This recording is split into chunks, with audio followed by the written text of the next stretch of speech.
My mom was a registered nurse in oncology, and growing up, we always had medical TV shows on, and her favorite show in the mid-'80s was St. Elsewhere. Great show.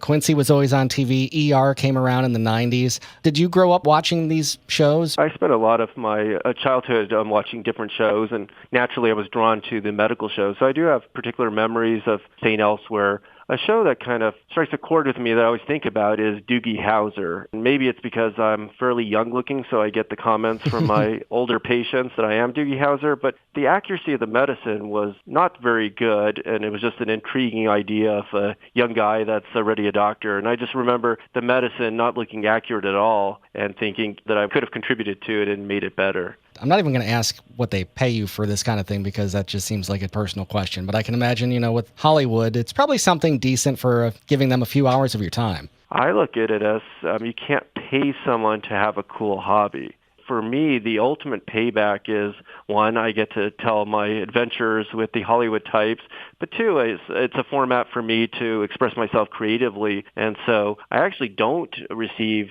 significant or even paychecks for most of my work. It's completely a voluntary experience. If they ever take me out of my day job for a day, that's usually where they do have to pay. But for the most part, I'm doing this purely as a creative interest.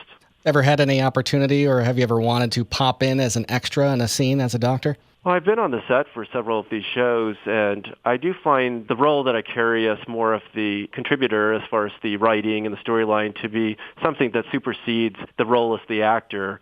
I was just recently on a set that had a very active scene, and I thought it would be interesting to be on the other side of the camera, but I enjoy the role of being able to give the ideas and potentially the words that are discussed rather than, being the person to discuss it. But naturally, it'd be fun to catch myself on camera. I've actually had my name used as a character on several shows. I've even had times where the roles were controversial, and so I find that that's even more entertaining than actually being on the camera end.